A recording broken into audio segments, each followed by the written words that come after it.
Dandalin Arewa TV. Idan wannan ne karanka na farko, daure ka danna mana alamar subscribe domin samun sababbin aikin da za mu ɗora. Mun gode.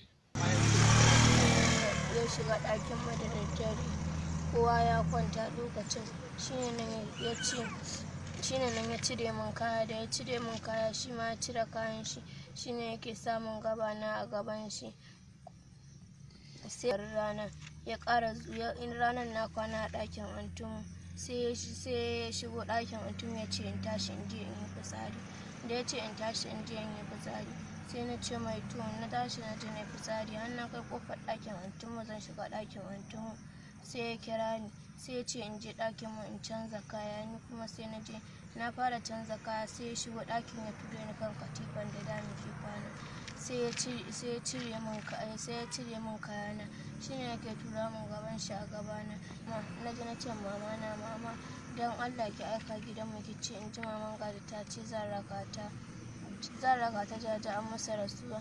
Ta ce me yake faruwa, na ce in na zo zan faɗa miki ko me babanmu yake yi mu.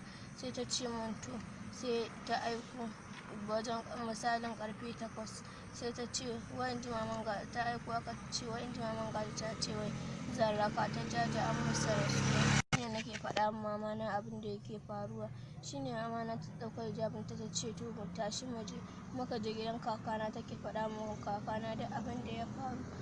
Ta zo ita ma ɗin ta ƙara ce mata don Allah ka yi haƙuri, idan na samu lafiya zan rako ta. Sai washe gari ya ƙara aiko wata matar shi, sai ta ƙara cewa wai an cewa Bilki daga yau za ta je ta dawo, shine nan ta je ta kwana har 3. sai kakana ta ce don Allah don annabi ya yi haƙuri, da ta ce ya yi haƙuri,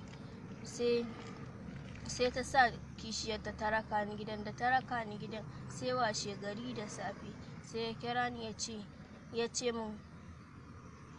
min me yasa kika je kika kwana, sai na ce mai ba komai, kakana ne bata da lafiya hawan jinin ta ya tashi, shine nan ya ce shikenan ina son hawan jinin shi ya tashi. Da daddare ne. To gidan ba kowa ne?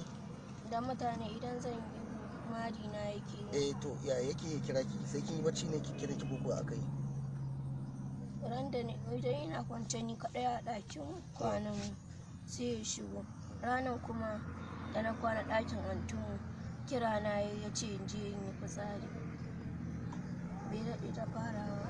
To yayi akalla sau nawa da ke wannan lalatin da yake da ke haka? Ya yi su